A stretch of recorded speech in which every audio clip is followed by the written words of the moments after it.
अस्सलामुअलैकुम नाजरीन। अगर औरत नमाज पढ़ रही हो और दरवाजे पर कोई आ जाए तो वो क्या करे? आइए आज की वीडियो में हम जानते हैं। देखिए, सबसे पहली चीज़ तो ये कि एक औरत घर में नमाज पढ़ रही है, सवाल है, और वो अकेली है और घर में कोई आए तो वो क्या करे।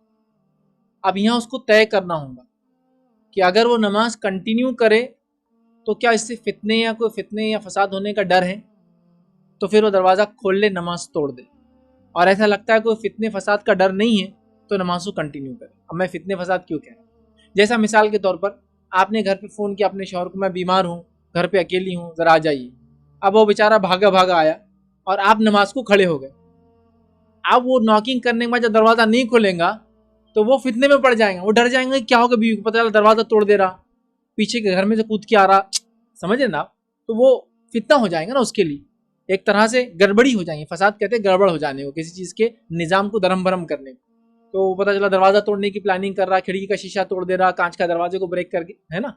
तो फिर यहाँ प्रॉब्लम, या तो बोल दे कि मैं नमाज पढ़ने वाली हूँ, तो बेटर है फिर ऐसा डर है फितने फसाद का तो नमाज तोड़े और दरवाज़ा खोले। ये इसका तरीका याद है, ठीक। अगर कोई मर्द घर में नमाज पढ़ रहा हो, नबी अकरम सल्लल्लाहु अलैहि वसल्लम कभी नफिल नमाज घरों में पढ़ते। अगर मर्द घर में और नफिल पढ़ रहा हो और औरत बाहर से आई है और उसको पता है कि उसकी बीवी है, घर की औरत है, जिसका बाहर खड़े रहना फितने का मौजू बन सकता है, तो औरत का बाहर खड़े रहना ठीक नहीं है, तो उसको लेने के लिए नबी अकरम सल्लल्लाहु अलैहि वसल्लम, आयशा फरमाती, मैं एक मरतबा आपके पास घर पर आई, घर का खूंटा अंदर से लगा था, कड़ी लगी हुई थी, अल्लाह के रसूल सल्लल्लाहु अलैहि वसल्लम नमाज पढ़ रहे थे। जब मैंने दस्तक दी तो आप आगे बढ़े और खूंटे को खोल के फिर पीछे हट गए।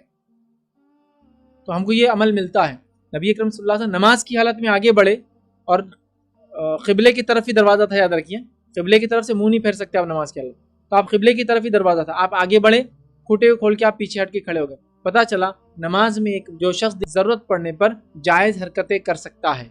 जायज़ हरकतों में ये कि नमाज पढ़ रहा है, उसका बच्चा साथ है, डरे इधर चल जाएंगे तो खींचना।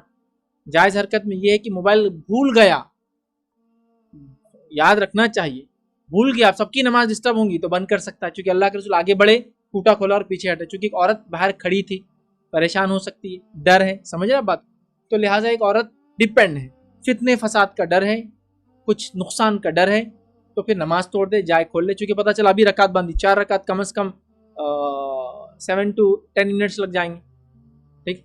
7 to 10 मिनट्स को वेट करेगा, घबरा जाएगा, परेशान होगा। तो ये डिपेंड है आपकी सिचुएशन, आपकी रेगुलर कंडीशन पे ये सारी चीज़ें डिपेंड है। उसके हिसाब से आप चाहे तो तोड़ दे, चाहे तो नमाज को कंटिन्यू करें, अगर आपके घर वालों को पता है कि ये टाइम पे नमाज होती है और वो इंतजार करते खड़े रहेंगे, ठीक है।